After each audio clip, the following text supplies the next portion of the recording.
नमस्कार साथियों, जैसा कि आप जानते हैं कि प्राथमिक कक्षा 5 एवं पूर्व माध्यमिक कक्षा 8 की वार्षिक परीक्षा सत्र 2021-22 की परीक्षाओं का आयोजन 1 अप्रैल 2022 से किया जाना है एवं इसके लिए राज्य शिक्षा केंद्र द्वारा विस्तृत निर्देशिका जारी की गई है। जैसा कि आप इसमें ये भी जानते हैं कि इस बार जो है दोनों परीक्षा यानी कक्षा 5 और कक्षा 8 की परीक्षाओं के संबंधित समस्त कार्य जो है ऑनलाइन पोर्टल के माध्यम से किया जाना है, जिसमें राज्य शिक्षा केंद्र द्वारा जारी की गई गाइडलाइन के अनुसार आप देखेंगे कि जो है सबसे पहले हमें छात्र सत्यापन करना है और छात्र सत्यापन की इस प्रक्रिया में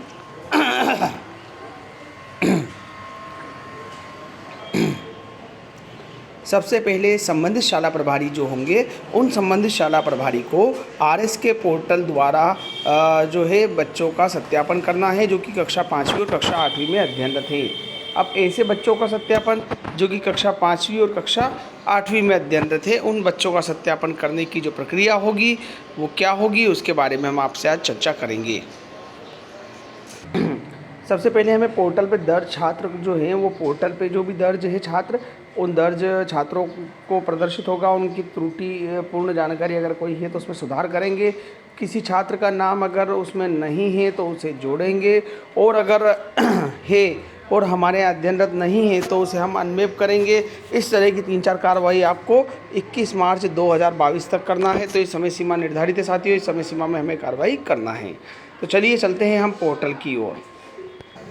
जैसा कि आप देख पा रहे हैं यहाँ पर राज्य शिक्षा केंद्र का पोर्टल मैंने खोल लिया है और इस पोर्टल की लिंक जो है मैं आपको डिस्क्रिप्शन बॉक्स में अवेलेबल करवा रहा हूँ, जो कि आपको यहाँ दिख रही होगी rskmp.nic.in।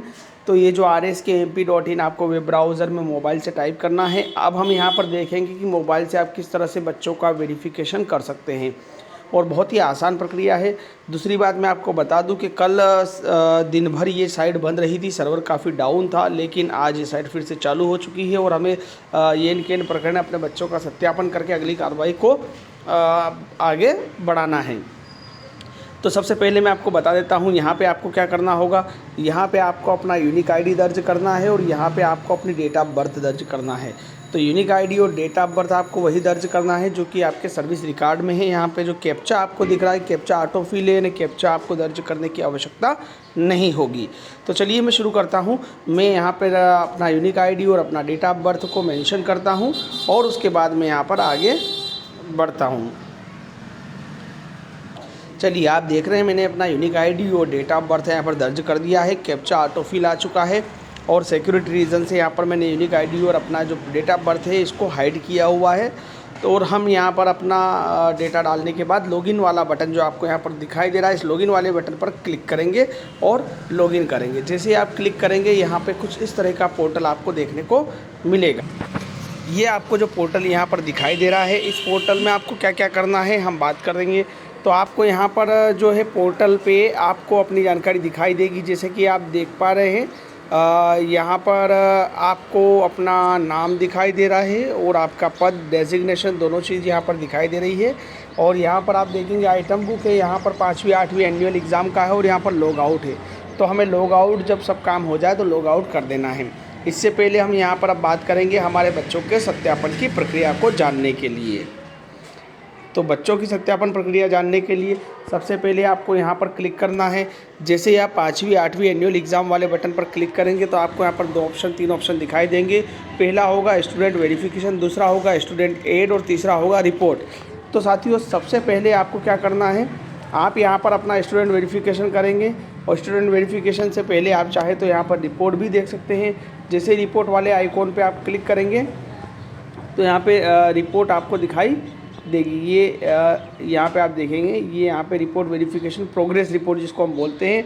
तो वेरिफिकेशन प्रोग्रेस रिपोर्ट होगी यहाँ पे कि कहाँ कहाँ किस डिस्ट्रिक्ट में कितने लोगों ने अभी तक वेरिफिकेशन कर लिया है। तो मैं यहाँ पर अपनी रिपोर्ट अपने ज़िले अन्य किसी ज़िले की रिपोर्ट यहाँ पर देख सकता हूँ और उस रिपोर्ट को जाके जैसे शो बटन पर क्लिक करूँगा आप देखेंगे कि यहाँ पर दिखाई दे रहा है कि अभी तक प्रोग्रेस क्या हुई है। जैसे आप देखेंगे आगर ज़िले का बड़ौद ब्लॉक है, यहाँ पर 1902 बच्चे 5वीं में हैं और 802 बच्चे वेरीफाइड हुए हैं। इसी तरह से आप देखेंगे 8वीं में 1895 बच्चे हैं और 744 बच्चे जो है वेरीफाइड हुए हैं और वेरिफिकेशन का प्रतिशत 40% है, यानी कि यहाँ पर आगर ज़िले में काफ़ी अच्छा वेरिफिकेशन हो चुका है। तो इसी तरह से यहाँ से आप रिपोर्ट देख सकते हैं। अब हम रिपोर्ट की आगे बढ़ते हैं, हम वेरिफिकेशन चलते हैं। तो आपको स्टूडेंट वेरिफिकेशन वाले ऑप्शन पर क्लिक करना होगा। जैसे आप स्टूडेंट वेरिफिकेशन वाले ऑप्शन पर क्लिक करेंगे तो सबसे खासियत इस पोर्टल की साथियों ये है कि यहाँ पर आप जिस यूनिक आईडी से लॉगिन किए हैं वो यूनिक आईडी जिस शाला में मैप है, यानी जिस शाला में आप कार्यरत है, वो शाला का डेटा आपको यहाँ पर दिखाई देने वाला है।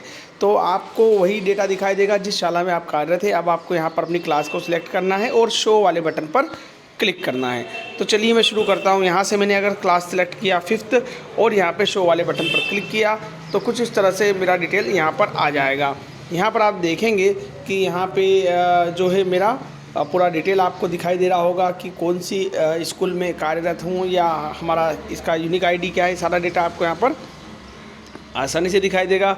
इसके बाद आप देखेंगे यहाँ पे सीरियल नंबर है या बच्चे का समग्र आईडी है, बच्चे की क्लास दी है, बच्चे का नाम है, फादर का नाम है, मदर का नाम है, डेट ऑफ बर्थ है। तो ये सारी चीज़ें आपको दिखाई दे रही है। जेंडर भी आपको दिखाई दे रहा है ना। इसको आप थोड़ा स्क्रॉल डाउन करेंगे यानी कि राइट हैंड साइड तरफ आगे बढ़ेंगे तो आपको यहाँ पर कुछ ऑप्शन और दिखाई देने लग जाएंगे और यही ऑप्शन होंगे जो हमारे काम के हैं। आप देखेंगे मोबाइल नंबर का कॉलम ब्लैंक है, या वेरीफाई का ऑप्शन दिया हुआ है, डिलीट का ऑप्शन दिया हुआ है।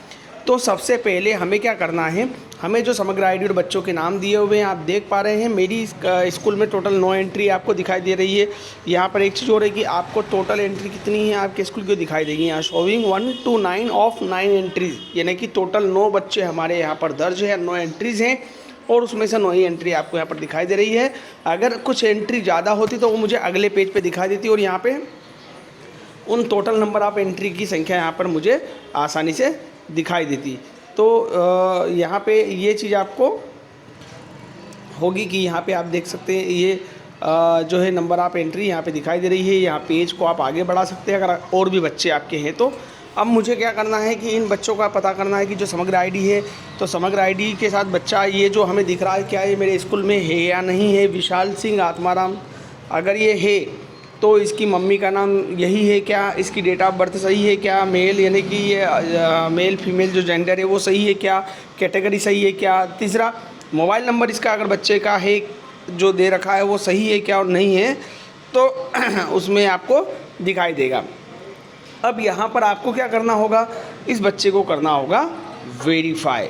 अब वेरीफाई कैसे करेंगे, जैसे कि आप देख सकते हैं कि मैं एक बच्चे को वेरीफाई करके दिखा देता हूँ। ये जो बच्चा है इस बच्चे को मैं बिल्कुल डेटा सही है तो एक बच्चे को एग्जाम्पल के तौर पर आपको वेरीफाई करके दिखा देता हूँ। अगर आपको लगता है कि कोई बच्चा आपके स्कूल में जो लिस्ट दिखाई दे रही है इस लिस्ट में से कोई बच्चा नहीं है तो उसे आप डिलीट कर सकते हैं। सबसे पहले हम वेरीफाई के ऑप्शन को डालते हैं। तो मैंने यहाँ पे वेरीफाई वाला ऑप्शन है, मैंने इस पर जाके क्लिक किया तो जैसे ही मैं क्लिक करूँगा ये मेरे को डिटेल दिखाई देगी। अब आप सोच रहे होंगे यहाँ पे अगर आपको बच्चे का मोबाइल नंबर नहीं है तो मोबाइल नंबर भी बच्चे का यहाँ दर्ज कर सकते हैं। कोई भी डेटा एंट्री आपको चेंज करना है तो आप यहाँ पर चेंज कर सकते हैं। यहाँ पर जो है आप बच्चे का सिर्फ समग्र आईडी और जो बच्चे का डाइस कोड है जिस स्कूल में कार्यरत है वो यहाँ पर चेंज करने की सुविधा नहीं होगी। स्कूल का नाम ऑटोमेटिक आएगा। अब आप यहाँ पर बच्चे का नाम, बच्चे की जन्म तारीख, बच्चे की क्लास, बच्चा CWSN जैसा कि आप जानते हैं कि ऐसे बच्चे चाइल्ड विथ स्पेशल जो होते हैं यानी कि कह सकते हैं कि जो विकलांग बच्चे हैं, निःशक्त बच्चे हैं, वो बच्चे जो है आप यहाँ पर देख सकते हैं। अगर बच्चे मतलब आपके क्लास में ये बच्चा अगर विकलांग है तो इसे विकलांगता यस नो में सिलेक्ट करेंगे तो कैटेगरी आ जाएगी किस तरह की विकलांगता बच्चे की है, और बच्चे की अगर विकलांगता नहीं है तो नो पे ही सिलेक्ट करके आगे बढ़ेंगे। तो इस तरह से साथियों आप यहाँ के बच्चे की CWSN स्टेटस चेक करेंगे, यानी विकलांग है तो यस करेंगे और फिर विकलांगता का प्रकार चुनेंगे, और अगर विकलांग नहीं है तो नो के ऑप्शन को सिलेक्ट रखेंगे तो ये वाला ऑप्शन आपका ऑटोमेटिक डिसेबल रहेगा। यहाँ फादर का नाम, पिताजी का नाम आप स्पेलिंग मिला लें। स्पेलिंग में मिस्टेक है तो स्पेलिंग को भी आप सही कर सकते हैं, क्योंकि ये ध्यान रखिएगा कि जो डेटा आप यहाँ पर वेरीफाई करेंगे वही डेटा बच्चे के रिपोर्ट कार्ड, बच्चे के एडमिट कार्ड और बच्चे की अन्य समस्त जानकारियों में आएगा। तो यहाँ डेटा अगर गलत है तो आपको सही करना होगा। जैसे कि यहाँ निर्भय सिंह की स्पेलिंग गलत है तो मैं यहाँ पे निर्भय सिंह की स्पेलिंग को सही कर देता हूँ। तो इस तरह से जैसे ही मैं यहाँ निर्भय सिंह की स्पेलिंग को सही करूँगा ये डेटा आपका सही होगा और हम इसे बाद में वेरीफाई कर देंगे। अब मीडियम देख सकते हैं, मीडियम कौन सा, हिंदी मीडियम में बच्चा पढ़ रहा है, बच्चे के पापा का नंबर है यानी कि पेरेंट्स का नंबर, तो मुझे पेरेंट्स का नंबर डाल देना है। अदरवाइज़ फिर मुझे यहाँ पर वेरीफाई वाला एक ऑप्शन आपको दिखाई दे रहा है, यहाँ पर आपको क्लिक करना होगा। तो जैसे ही मैंने वेरीफाई पे क्लिक किया तो ये बोलता है कि यहाँ पे आपको एक सत्यापन करना होगा। सत्यापन क्या होगा, आप देख रहे हैं कि मैं घोषणा करता हूँ या मैं घोषणा करती हूँ कि सभी जानकारियों का मिलान मेरे द्वारा कर लिया गया और कोई त्रुटि इसमें नहीं है। तो देन आप यस वेरीफाइड इट वाले ऑप्शन पर क्लिक करेंगे और कुछ इस तरह की स्क्रीन आपको यहाँ पर दिखाई देगी, यानी कि आपका बच्चा वेरीफाई हो चुका है। तो इस तरह आप बच्चे का वेरिफिकेशन 1 बाय 1 करेंगे। अब आप देख पाएंगे यहाँ पे 9 एंट्रीज थी, यहाँ पे हमने एक एंट्री को वेरीफाई कर लिया है और जिस एंट्री को हमने वेरीफाई किया है उस एंट्री को आप यहाँ देख पाएंगे कि वो संशोधित हो चुकी होगी। यहाँ पे जो बच्चे आपको दिखाई दे रहे हैं, ओके देखिए दूसरी बात, जो आपने वेरीफाई कर ली है उस एंट्री को आप देखेंगे उसका कलर भी चेंज हो चुका है, यानी कि अब वो ग्रीन कलर में हो गई है। तो ग्रीन कलर में वो एंट्री आपकी हो जाएगी और अब आपको वेरिफिकेशन वाला ऑप्शन जो है यहाँ पर काम नहीं करेगा, यानी कि आप वेरिफिकेशन पर आप क्लिक करें लेकिन वेरीफाई वाला ऑप्शन अब आपका ओपन नहीं होगा। साथ ही यहाँ पे आप देखेंगे कि रिमूव का ऑप्शन भी चला गया। तो इस तरह से जिस तरह से आप बच्चों को वेरिफिकेशन करते जाएंगे और फिर उनमें आप एडिट नहीं कर पाएंगे, साथ ही आप उस बच्चे को बाद में रिमूव भी नहीं कर पाएंगे। तो इस बात का विशेष ध्यान दें कि वेरिफिकेशन करते समय पूर्ण सतर्कता बरतें और पूर्ण सतर्कता के साथ बच्चे को वेरीफाई करें। और अगर आपको लगता है कि ये बच्चा आपकी कक्षा में नहीं है तो उसे डिलीट वाले बटन पर क्लिक करके यहाँ वाले बटन पर क्लिक करके उसे डिलीट भी कर सकते हैं। और ये कार्य आपकी संस्था के समस्त वो शिक्षक जो कि आपकी संस्था में जिनका यूनिक आईडी मैप है वो इसको अंजाम दे सकते हैं। तो इस तरह से आप बच्चों का डेटा वेरीफाई करेंगे। आप देखेंगे यहाँ पे बहुत सारी त्रुटियाँ भी है, जैसे कि अजय सिंह के पिता का नाम नहीं है तो मुझे यहाँ पे दर्ज करके आगे बढ़ना चाहिए। तो इस तरह से आप डेटा को वेरीफाई कर सकते हैं और यहाँ पर डेटा को वेरिफिकेशन करने के बाद आपकी कार्रवाई अगले चरण में होगी। तो इस तरह के और भी वीडियो देखने के लिए या और भी अन्य जानकारी प्राप्त करने के लिए हमसे जुड़े रहें। धन्यवाद। जय हिंद।